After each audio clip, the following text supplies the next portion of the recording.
Hoje, apesar da seca, apesar de tudo que acontece ao nosso redor, apesar de tudo, nós temos um belo dia de sol aqui em Curitiba. Existe muita coisa acontecendo, existem muitas dificuldades. Uma delas é perceber que, com o fim de uma certa normalidade, ou seja, com uma série de padrões do dia a dia, com essa quebra, nós todos estamos sendo obrigados a nos adaptar e confrontar com a ideia de uma existência fora daquilo que nós esperávamos, daquilo que nós supunhamos como certo.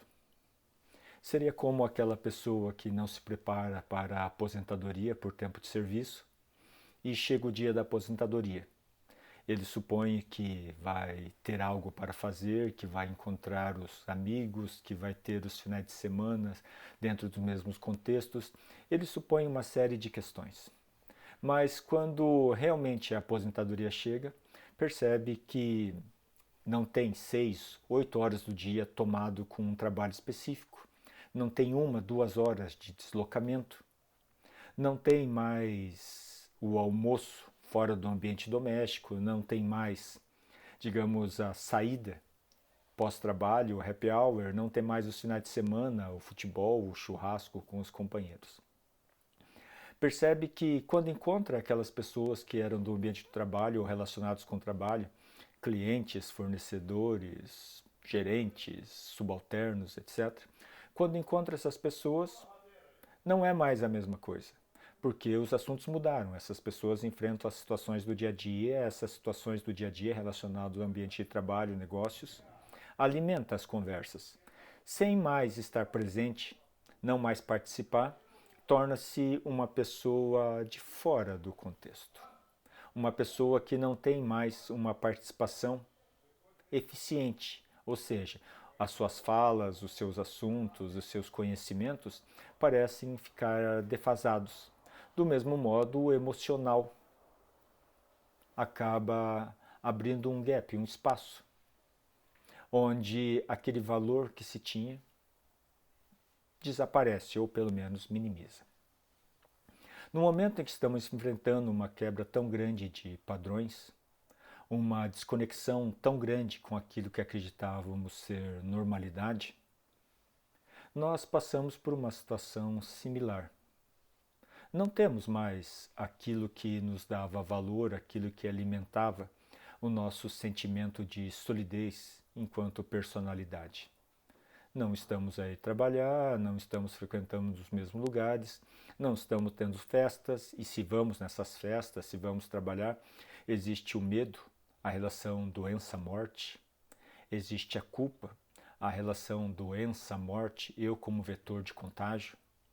Existem sentimentos, percepções, proposições, ideias que fazem com que não seja possível simplesmente estar em qualquer situação, em qualquer lugar, dentro da mesma sensação de segurança. Aquilo que eu considerava ser eu, aquilo que considerava ser o meu cotidiano certo e seguro, se dissolve. Como na fala do Manifesto Comunista de Marx, tudo que é sólido se desmancha no ar.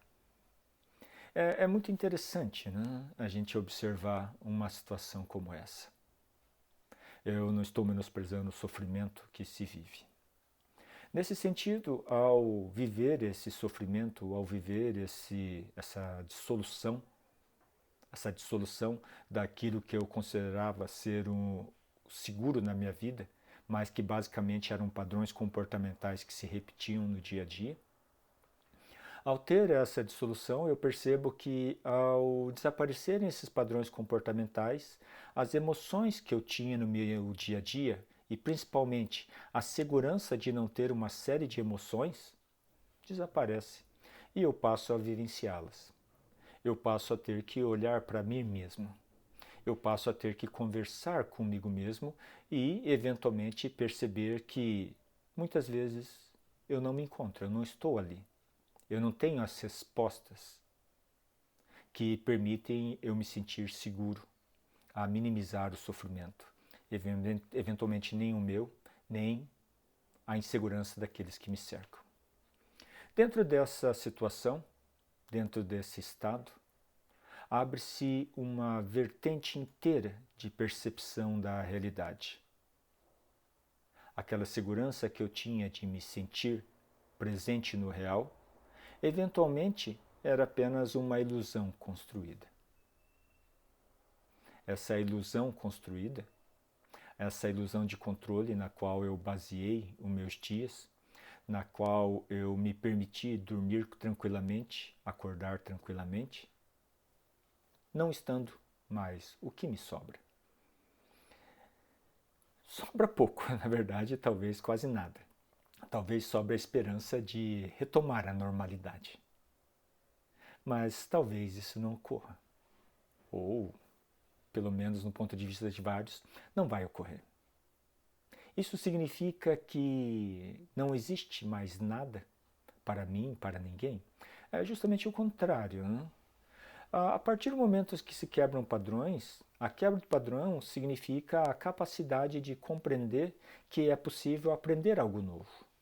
Introduzir algo novo enquanto comportamento, enquanto ponto de vista na realidade.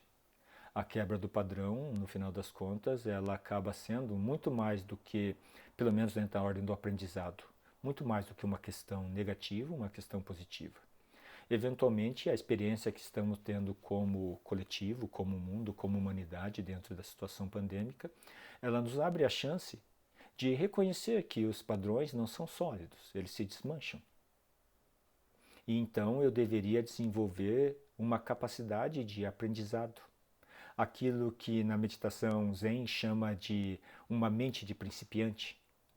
Uma mente que, ao não estar aferrada a padrões, ao não se deixar seduzir pela ilusão de controle do padrão, está sempre aberta ao aprendizado. Pode ter os dias iguais, pode ter a repetição de comportamentos, mas a mente em si não está presa a padrão. O que ela sabe, o que ela percebe, o que a consciência reconhece, é que nesse dia a dia de repetições, as repetições são por conveniência, mas não por necessidade e obrigação. E caso essa repetição, esse padrão da realidade se quebre, eu vou me abrir para aprender e para entender o que é possível haver de novo. O que é possível eu ter para enriquecer a minha existência. A partir desse ponto, compreende-se algo, talvez não da maneira que se gostaria, mas que essa mente de principiante, essa mente aberta e não aferrada a padrões, ela nos permite estar numa existência sem angústias e ansiedades, porque não mais está presa a... O padrão é A leva a B que leva a C. Sempre. A leva a B, leva a C. Se eu comecei A e fui a B, eu vou chegar a C. Esse padrão, ao ser quebrado, ele tira a lógica do A, B, talvez C nunca aconteça. Ao quebrar esse padrão, ao construir uma ideia de mente de principiante, eu vou a B, eventualmente eu chego a D, eu chego a F, e talvez eu aprenda a, por não ter expectativa do C, a apreciar o D, o E, o F.